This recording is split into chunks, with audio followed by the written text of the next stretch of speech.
Hello and welcome to the Tune Terraces, and again, familiar face with Jack and obviously myself.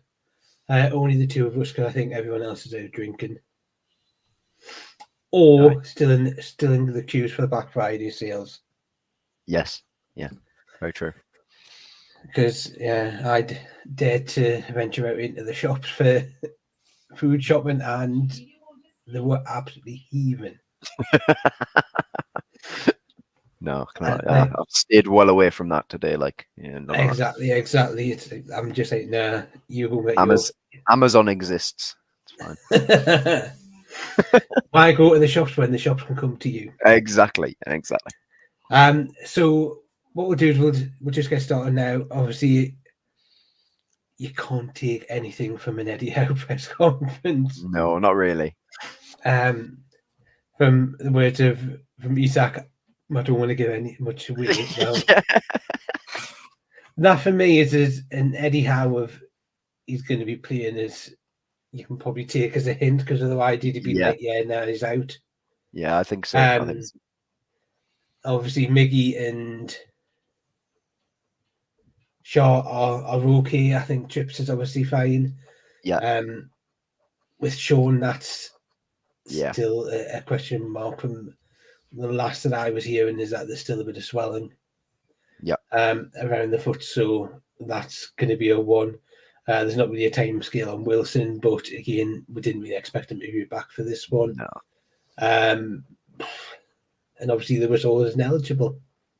Yes, exactly. So, well, I suppose be Trippier at left back, I would assume. It could also be Livramento at left back as well. He played there against Dortmund, setting off against Dortmund, didn't he? So Eddie Howe might also surprise us. Matt Ritchie might go there, or he might even start Paul. I hope not. But he might even start like Paul Dummett up there. Yeah, but they've got to play against Cole Palmer, whoever it is, and he's in very good form at the moment. I know it's just one of those things that's going to get looked at now. Like I said, if we're going to look at the opposition now, I'm going to say something is: do you think the weak areas of Chelsea is their defence? Well, okay, so their best defender is Thiago Silva, who is 39. So, that's the issue. I like Corwell. I do like Levi Corwell. I think he's got a lot of talent and potential. Disasi, who I guess Newcastle were linked with in the summer, not been very impressed with him, to be honest. Seems to be a bit rash, a bit of Sanchez. Erratic. Yeah, a bit erratic, yeah. But yeah, a bit like Davinson Sanchez. Got all the physicality, doesn't seem to maybe have it all switched on. Cucurella, he's looked better. He has looked better. But still a bit shaky from that. Reece James, obviously, I think that's probably... He's excellent when he's fit. When you look... Exactly, when you're looking at that. It seems like he's fit, so he's excellent. Exactly. Now, obviously, moving into, obviously, the midfield aspect of it. And again, I'm just going off the lineup that they had against Man City. Yeah. Because you're looking at that and going, well, realistically, if that's going to be Caicedo, Gallagher, Enzo Fernandez. Well, Enzo Fernandez, for me, has been one of the ones that looked really, really good. Yeah. And them in the midfield. Seems like Caicedo might not play because he only got back yesterday from international duty. So did Bruno and Joe. But apparently Caicedo, I can't remember, Pochettino was talking about it today. He sort of hinted that Caicedo wouldn't start. So we'll have to see. But so in that case, you could probably be looking at Mudryk could. I reckon they might bring Mudryk in and they might play Palmer in the 10 role and have Sterling and Mudryk. But see, that's the thing, you look at Raheem Sterling, he's been looking a little bit better than... Much better. He used to be, but he's still one of those players where he's probably not that old, but he seems it because his name's been around for absolutely He's been around for years, hasn't he? He's been around for years. He started very young. Yes. Conor Gallagher, obviously, as you mentioned, a player who we had been linked with quite a bit. And to be fair, when Reece James hasn't been playing, he's been taking the captaincy. Mm-hmm. Yeah, so and for a player they wanted to get rid of as well. Do you know what I mean? In the summer, they were pretty keen to get rid of him. So I think the club probably were, maybe Poch less so, and I think that's probably why he's ended up staying. Cole Palmer, the player who was rejected by Pep, he's the one that I'm actually going to say looks like. Yeah, obviously Nicholas Jackson. I'm going to call him the Papi Cisse of Chelsea. I think Cisse was a better finisher, to be honest. No, but Jackson, yeah. He's got like. I really like. I think Jackson's got the. What I like about him is he makes loads of off the ball runs, like always running in behind. He's got good movement in the box, but I mean, against Tottenham, he got a hat trick and he underperformed his XG, getting a hat trick. It kind of shows how many chances he has to have in a game. He got a hat trick, yeah, fair enough. But it was against 9 men, and before that, he missed from 2 yards out twice. Yeah, but that's what I'm saying. That's the Papi Cisse. Yeah, I suppose. Because I think Jackson's probably the same as Papi Cisse. If he has to think about it, that is a fair point. It all goes wrong. Instinctive. Yeah, instinctive. Yeah, exactly. And I think they're both. I think they're instinctive. So if something comes, he just goes and gets it, and that's it. Fine. Yeah. But if he's got to think about it, things go wrong. Yeah. Well, unless it's Chelsea away and you have the games like Papi Cisse did, which was of course, yeah. And even goals against like Southampton and stuff, that ridiculous volley. Do you know what I mean? Like just totally instinctive. Exactly, you're going to get those sort of things. Now, if you're looking at the bench, Ian Matson, not played a lot, to be fair. Played a lot in pre-season. It looked like he was going to play quite a big role. Exactly, Malo Gusto. Gusto, yeah. Good player, good result. But he's not going to play. Do you know what I mean? Like he'll only come on if Reece James, if they decide to take Reece James off or Reece James gets injured. So obviously you've got Armando Broja, which is probably a one that you're looking at and going, oh, well, yeah. I do like Broja. Yeah, he is. Yeah, it's got all the attributes to be a top Premier League striker, I think. You know, Newcastle were linked with them as well, weren't we? In the summer, like sort of not this summer, the summer before, after he'd had that loan spell at Southampton, and it always felt like a move to me. I was like, yeah, you know what, I think I'll take that. But yeah, Broja, he's just come back from an ACL injury though. That's the thing, and he came back from the ACL, and then he's picked up another little knock on his knee. So there's the question marks over how fit he actually is, I suppose. He's had the whole international break. He didn't go away and play for Albania because he's from Slough, but he plays for Albania. So there's I think they've got 2 strikers who've got massive potential, but they're not the finished articles yet, basically. And from my understanding, Nkunku isn't going to be in the squad. No, Nkunku and Lavia are not going to play. Which, yeah, you could look at. Like I said, if you're looking at the bench, I'm looking at Broja and Mudryk in terms of like options there where going, they're probably the ones that could cause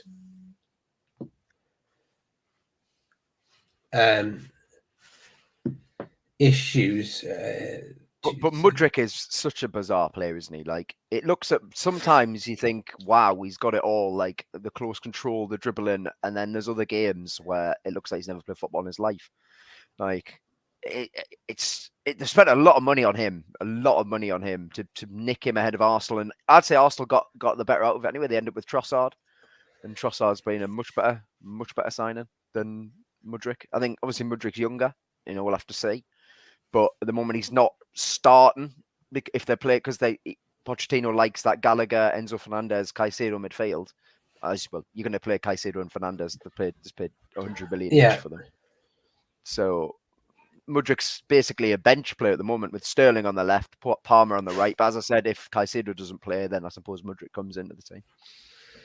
Yeah, it's probably one of the worst times for us because Chelsea have picked up form. Yes, yeah. Just as we're really, really struggling. Do you know what I mean? Like, thingy wise, it's like, oh God, no, yeah, can we field a team? Yeah. I know. It's getting at that point. But the one thing which we'll probably need to look at, because this is the thing, we've got a record where we've kept 4 consecutive clean sheets in the Premier League. Now, you're looking up at a side that scored. It was 8 goals in 2 games against Spurs. Yeah. So 4 goals. Yeah, so 4 goals against Tottenham. Yes, we've got to mitigate the fact that it was against 9 men, and then 4 goals against a full strength Manchester City team. So yeah. So I think that's the more impressive one. 9 men, where they were playing everyone on the halfway line. It was a bit of a bizarre. Yeah. Yeah, it was a bit really a bit strange. I kind of got what Postecoglou was saying about like we're going to stick to our principles and stuff, but I feel like it was really strange, and Chelsea could have Yeah, scored, and a better team would have scored 9, 10 even. Do you know what I mean? Like with the way that a high line was. So, well, you're looking but at and 4 thinking against Man City, 4 if against Man we'd had City. our strongest lineup, yeah, we probably would have Yeah. absolutely tongued. But man, I think we have the squad to beat Chelsea tomorrow. It just depends on if the break has been given the players rest we need, and if say Isak and what. Yeah. Nearly got it wrong there, but I knew Max would absolutely kill it. Yeah. I'm going to put my neck on the line. I've got a feeling I think Isak will be back tomorrow. I just think I think he's back. Yeah. I think Eddie's been very, very coy. And like if you notice, they're very, very selective on the players that they've took pictures of. Yes. For the club's media, they are very, very selective in that sort of one. It's like Eddie's going, you can't picture this player, you can't take pictures of this player. But I do reckon Chelsea probably have also prepared for the fact that Isak is probably fit, so they're probably just like, yeah, Isak's probably fit. So. The fact is, no Premier League manager stupid, especially not Pochettino. Yeah, exactly. Yeah, despite everything that's going on, I think he's actually working with probably difficult situations with Chelsea in that, and he's like trying to improve a squad but building it with youth. Yes, yeah. Exactly. Especially with their 8-year contracts that they're all on. Yeah, I know. Yeah, that's they're trying to do with Pochettino. They just want him to do what he did at Tottenham again, basically, where it's kind of like mold these young players into what became a title challenging team. I think Chelsea are a long, long way from that, but they are certainly better than they were last season. And a lot of Chelsea fans seem a lot more enthused anyway because they see positive signs from what they're seeing. Well, I said they beat Spurs, they drew with Man City, which score 4 goals against Man City is not a bad thing. Obviously, you conceded 4 against them, so So that's the thing. Yeah, we know that Chelsea can concede goals, but they can also score them. It's one of those things of it'd be hard to keep a clean sheet, but if there's any backline that can do it, it's probably ours. Mm-hmm. Yeah, because we kept a clean sheet against Arsenal. Yeah. Mm-hmm. And a bit you probably got a better forward line again. Yeah, with Arsenal than you do against Chelsea, shall we say? Mm-hmm. Yeah, because for me, I would rate Saka and Nketiah and Martinelli, like Trossard and Martinelli, those sort of players. Is better than Chelsea's. Obviously, moving on to us, as we mentioned, there's no question it's going to be Nick Pope in goal, isn't it? No, I think they're probably I don't think there's going to be any surprises on there. No, I think no. Unless Nick Pope just happens to pick up an injury between now and tomorrow. And then we'll get Dubravka in, so or Karius, maybe. Yeah, see, Karius has got the cushiest job, hasn't he? He's just he's got a great job, but he's got an even better job, Gillespie. I know Gillespie's just like, don't worry, I've won the tickets in the ballot. It's fine. Yeah, for his boy, he just rocks up for his boyhood club training. That's it, isn't it? It's class. Yeah, Pope in goal. For me, it'd be Livramento at right back, Trippier at left back, Cher, Lascelles as your back 4. It could be Livramento at left back. Like maybe. I'm going to be honest. I personally wouldn't want to see that because I actually thought Livramento looked so out of place. Yeah, when he came on at left back against that. Trippier can play there. Yes, I'd rather have Trippier up against Cole Palmer. Yeah, and stick Livramento against Raheem because, to be fair, I think Livramento can probably have Sterling on toast. Yeah, obviously we'll lose Trippier's crossing from that side, but Livramento has got the crossing from the other side, and Trippier would still take all the set pieces, so wouldn't lose that, I guess. So yeah, for me, Trippier left back, Livramento right back. I think that makes the most sense. As you say, Cole Palmer wants to cut inside as well, so he'd be cutting inside onto Trippier's stronger foot every single time. down the other side, it's Sterling against Livramento. Livramento's he's definitely got the pace to keep up with him. Plus, He's like you got said, with that you've got Shaw, who's going to be on the left side of Yes. the central defence. Yeah, so that's strong. Yeah. And obviously the leadership of Jamal Lascelles, because again, people can mention criticise about him, but he's been immense for us since he's come into the side. Yeah, he's been absolutely fantastic. Exactly. Yeah. To be honest, they all have. You look at even Kraft and Dummett when they've exactly the centre back partnership against Man U. Everyone's stepped up, haven't they? Like obviously the injuries. I think the Bournemouth game was ultimately just the end of a massively long, ridiculous fixture list. There was Bruno suspended. It was just I think it was a game too far at that point. But before that, like they've done more than enough to prove their worth in the squad, etc. So yeah. Well, that's the thing now. Obviously, we'll look at it, and this is just whether or not we're taking anything from it. But Ben Parkinson isn't in the under 21s. So he might be on the bench, squad. Yeah. So the likelihood is he probably will be on the bench. Yeah. Yeah. More so if Isak is fit, because you'd need someone that goes on there. Diallo isn't named in the in that as well, because I was just when you look through going, oh well, who's not on there? Obviously there was Miley's clearly not. Whether or not he gets some minutes in that, you're not sure. No, because that's the question. Which game is the most important? Is it tomorrow or is it PSG away? Yeah, it's a hard one. But yeah, we're looking at. I actually think the midfield is going to be Joe Willock on the right, Bruno in the middle. Willock on the right, Bruno in the middle, Joe Linton on the left. Yeah, exactly. And obviously, we've got the Brazilian duo who went white. Yeah, Bruno's went white for Christmas. Yeah, got the blonde hair back. Which is why you've got to back Bruno to score, because it always seems to be as soon as Bruno gets his hair done, his hair done, he pops up with a goal. Yeah, 100%. So money on a Bruno strike. Yeah. And then obviously you're gonna have your front line. It's probably self-guessing. Miggy, Isak, and Gordon. Yeah, the only thing with Miggy is obviously it seems like he seems fine. Like, fair enough. I do worry with hamstring, even if he's fine. It's a tricky one. They have to find a way to manage it, but then I don't know what you really sort of do. There's just not many options really to fiddle it around. Well, we are just gonna have to play that team tomorrow. That is what's gonna have to be the starting 11. Well, the fact is, the Miggy one, from my understanding, was not as bad as they said. When looked at it, when it came out, it was like just like a. She obviously, in terms of like how bad it can be, it was like a twinge, rather than a. Yeah. So in that sense, it's not a Matt Target. Well, it's out for 3 months. Yeah. No. But you're looking at that and you're going, well,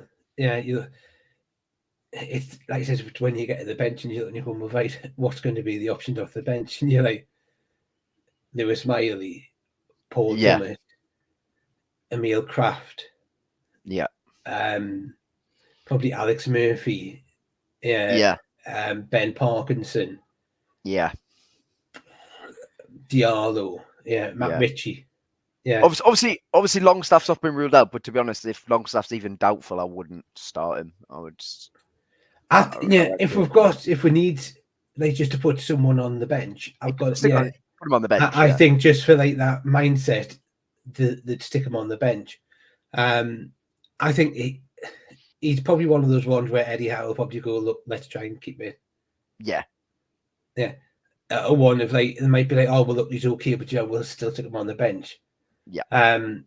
See, that's the hard thing, because you look and you're going, well, the midfield of Bruno, Joe Willock, and Joe Linton is cracking.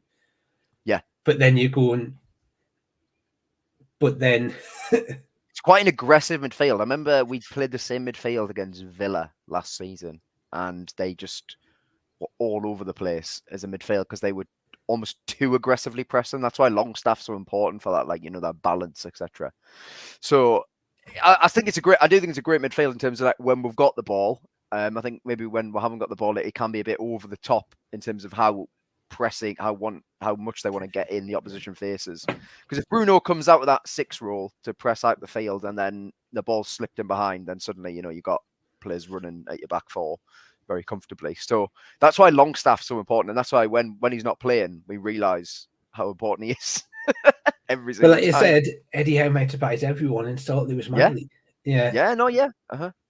Because that's I mean, that would be something, wouldn't it? Like sticking Lewis Smiley in against 200 million pounds worth of central midfielders. Well, he played in the game. He did play in the pre-season at Atlanta, and again, he looked amazing. So did Alex Murphy, and that's my option. If we're looking at someone at right back, at left back, Alex Murphy had an absolute blinder against them, and you're looking and going, oh yeah, do you know what, hang on, and you might look and go, well, actually, do you know what? Livermento's played 90 minutes, for the England under-21s. Chips played one game, and which was a bit boring against Malta, and then decided, well, I'm not. And then he was like, I don't really fancy going to North Macedonia. No. We don't know. Obviously, it said it was a personal thing, so but it's luckily it wasn't an injury aspect, so it's not going to be that bad. It's one of those ones you don't know until you wait until you see the pictures of the players arriving, and then you go, oh yeah, because if you all remember, Eddie did that one again. I think it was Joe Linton for the Man City game, the cup game. Yes. Where you just seen Joe Linton, arriving at the ground, you go, oh, you sneaky devil, Eddie. Yeah, because he basically said he wasn't fit for that game, and then he obviously plays a massive role in the goal. So, yeah, exactly. I think. I mean, Miley would be interesting because you could, if you do put him in the number 6 role and say Miggy's not totally fit or whatever, you do the Joe Linton Willock combo on the left. Got Bruno move to the right-sided number 8 position, and you put Gordon on the right wing.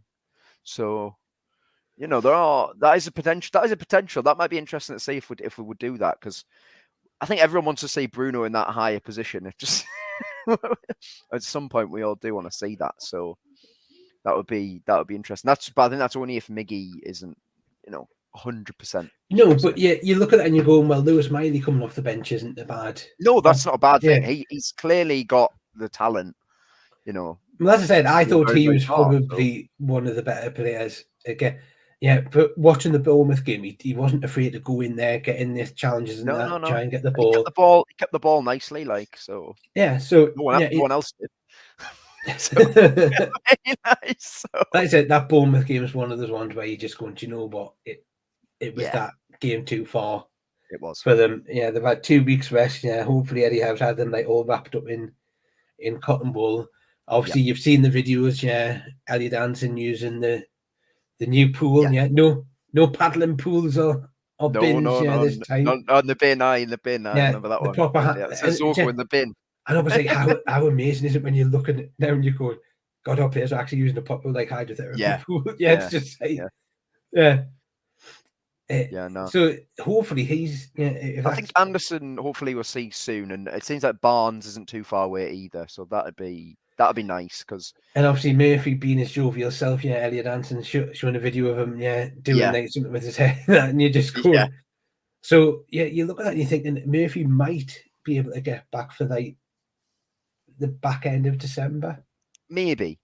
I think Barnes will definitely be back by then, which is important. So hopefully, like you said, you imagine if we can get even Barnes back ready for the Carabao Cup. Yeah, I think that would be a good final. That would be a good thing if he could be ready for that game. And then have a rotation because like I said, remember we haven't seen the best of Harvey Barnes yet. We've not at all. He was just getting into the swing of things, and then oops. Yeah. But if Harvey Barnes hadn't got injured, we wouldn't have seen the Anthony Gordon masterclass against Sheffield United. Yeah. I know. It's one of those things. But you know what? It's one of those ones where I'm nervous, but then not during it. For Chelsea, the game tomorrow, yeah. Yeah, because it's a Chelsea game, and that Saying that, the 3 o'clock games, I think this season have been quite boring. So Yeah, Burnley's only one, isn't it? It's only And I 3 o'clock think game. Bournemouth. Did Bournemouth was, Bournemouth? was 5:30. No, who did we play? I'm sure we played two We teams. might have had an beginning with away B. game. We might have had an away game, but I think Brentford. it's home. That was 5:30. Was it? Yeah, it was. Yeah. No, but yeah, shows how much. Yeah, it seemed like Yeah, a 3 o'clock get off then. Yeah, I mean, yeah, no, I get that, but that was 5:30. That one. That was on Sky. I would say that's where, because I thought that was a 3 o'clock one. It felt like that. Well, I mean, I understand. I think most people would look at Newcastle Brentford and be like, yeah, that's a 3 o'clock game every day of the week, isn't it? But and even the performance, because it was like quite. Yeah. Not gonna lie, I think that's probably one of our most important results of the season, though, because we'd lost 3 in a row before that. Come back from the international break, you grind out a win, and then we're kicked on. We're kicked on from there. It was important. Was there not controversy in that game? Because I'm sure Thomas Frank was a bit whingy. Yeah. We got a penalty that might not have been a penalty. It was Gordon got clattered by Flecking. It was sort of, I don't know. I feel like it was one of those ones where if the referee hadn't given, was that the one on the right hand side of the? Yeah, it was it was on the Gallagher right hand side. Yeah, I think that's the one where I was quite close to it, and as soon as it happened, I was up and I literally pointed to the penalty spot and went, "It's a penalty." Yeah, the goalkeeper didn't move out the way. He did just leave his body in there. So exactly, and I'm going, look, there's contact there. But God, I still thought it was a penalty. I still think the Fabian Shaw one was, despite what all the arguments were. The Wolves one, I like. Well, no, but the fact is, there was contact. There was contact. He goes down like somewhere else. But you don't need to. I'm actually going to say, and this is something which is to actually praise a referee. Yeah. Don't know whether or not you watch it. I think it's the last game that #United. Yeah, the YouTube team that's now playing professional football. Yeah. There was a referee who actually awarded a penalty when the player stayed on his feet. Stayed on his feet, yeah. And I'm like, that's what referees need to do. You do not need to do that. And that's the thing. If you start awarding penalties like that, even in VAR, if VAR's not doing that, you would see less players diving. Because that's the thing. Sometimes players don't get penalties because they feel as if they've got to dive and therefore make it look theatrical for them to get that decision. And it's like, it doesn't need to be like that. Yeah.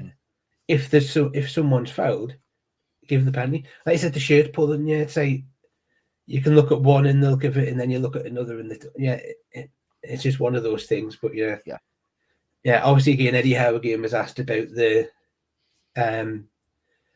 respect to referees. Yes, I've got a feeling that was off the back of the fact that Arteta was asked about has he sent his findings in about his comment of the Arsenal game, and I do actually think Arteta went too far.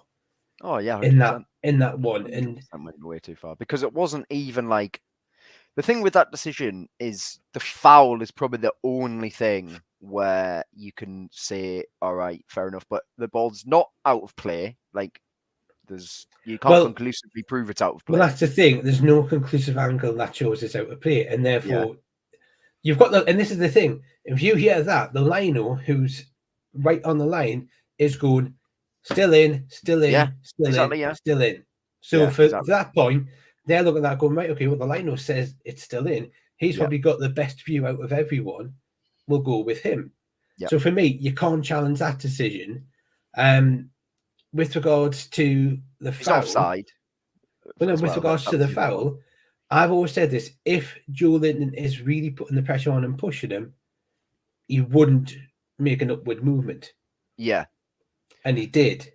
No, I'm saying I think that some referees would have given us a foul, some wouldn't, and that's kind of the subjective thing about it. Because although there's the freeze frame of like he's got the two arms out, if you watch it in real time, that's what Arsenal fans keep on going for. They keep on using that freeze frame. But if you watch it in real time, there's no force from Joe Linton at all on Gabriel. Gabriel moves his head forward to try and flick the ball away, and then that's the thing, and that's why I think instinctively Joe Linton's going, well, I'm going to put that there in case you start like coming back towards me. Yeah. So it's like that protection aspect of it. Because I said, if you look at that, Gabriel makes an upward movement. Now, if you've got someone pushing down on your back, you can't make that upward movement. Especially someone the size of Joe Linton. Exactly. Yeah. we'll put that. 80 kilo of muscle. Exactly. So, you know what I And mean? that's the thing. And I think that's when, and like I said, you watch that and they've said that there's not enough there. And both, it was the VAR and the assistant VAR was looking at that, and they both went, no, there's not enough in there. So I think they looked at the way Gabriel's movement was, and I think they even mentioned the movement of Gabriel and went, that's not a foul. Yeah. And then obviously... and then also Gabriel didn't appeal for foul. He didn't appeal for the foul. He ran probably over pointing to the ball being that's out of place. He didn't appeal for the foul. If a player feels that they're fouled, it doesn't matter if he thinks the ball's going to play, he's going to appeal for the foul. So he didn't even feel exactly, because that's the thing. Because if you remember at the very beginning, when the VAR said to the ref, please confirm your on-field decision. Yes. He went, on-field decision is a goal. The pleas on the pitch are that the ball was out of play. Yeah. Not that there could have been a foul or that there was an offside. Yeah. Again, with the offside, and like I said, you looked at them, they looked at every possible angle and went, we can't... You can't tell, so... No, and again, there's no conclusive evidence to show. I still think the ball made a forward movement to Gordon. Yeah. For that one, and that's where you look and you go, well, do you know what? But it's like, look, VAR actually, when you listen to it, I think they did a thorough and good job. Yeah, I thought it was good. I thought it was actually really good. Like, it wasn't as chaotic as the other ones either. Like, you know, they've released the other ones throughout the season. It's just sounded like absolute carnage, but that was much more like they were going through everything. But I think after the Spurs one, they've decided the communication. Thank God they've had in the now bit where they asked the guy the unfair decision. My God. I know, but it's like even like he was more bringing in the assistant VAR. Yeah. No, who I think had the same name as the ref on the pitch. Yeah, Stu, because he was going Stu, and I'm going, well, which one's Stu? Yeah. So that, like I said, it was all good. Then you had the operator saying, "Oh, would you want me to look at other angles, or I've got this angle?" Yeah.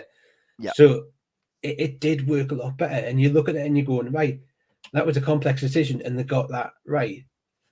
The Palace game, that wasn't a hard decision. You could see the push on Joe Willock. Yeah, last season, yeah. But yet, you still didn't award the... Yeah, it was like one of the things like you could... That was exactly, and you're going... Yeah, did you see Eddie Howe going off right and going, it's a disgrace, it's a disgrace. I know.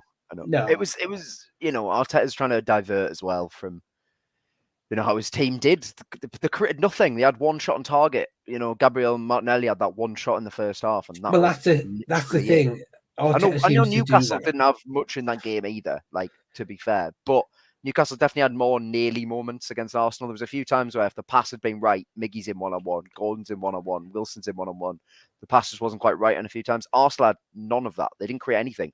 Their best chance in the second half was Rice's header from the edge of the box. That was their best chance in the second half. Well, exactly. It's just those things when you look at that. I will say there's one thing, if we're going to go on referee, it's a weird, but I actually had a moment where I actually sort of liked Klopp a little bit this week. Yeah, was when he was having that bit of like jostle with the report, Vinny. Oh yeah, Vinny O'Connor. Yeah. At Sky, and he was like pushing, going, "That's for the 12:30." Yeah, that was funny. And it was, but then obviously he then started talking about players and that, and you just say, if Klopp was like that all the time, you'd probably be fine, but you become so bitter and you just say, oh, yeah, what? Mm-hmm. Basically, Arteta's like the Spanish version of Klopp. Yeah, and it is that. It's like, everyone's going to get decisions wrong. And I think it was Craig Hope who actually even mentioned it. He's like, I don't think I've ever seen you get riled or criticize a referee. Yeah, and we've probably had reasons to do that. But Eddie Howe will never do that, and that's for me where you've got to love Eddie Howe for that. Has Howe even been booked this season? No, last season was even booked. I don't remember. I don't think he was. Don't even think Tyndall's been booked. No, maybe not. I think what probably was at some point, but not this season. I don't think. Maybe not this season. But you just look at those and you just go and. I'm sure one of our, was it last season when we got beat 2-1 off Liverpool at their place? Yeah, Anfield, yeah. Yeah, and obviously I think one of our coaches got told off after the game because I think he threw a Yes. water bottle or something. Yeah. Got kicked off a little bit, yeah. What do you mean they were thirsty? Yeah, he was just passing the drink. It's not his fault the other person wasn't looking. But no, it is that thing, and like you said, you look at it, and even Poch, very, praiseworthy of Eddie Howe and that, calling him like one of the most talented English coaches. Yeah.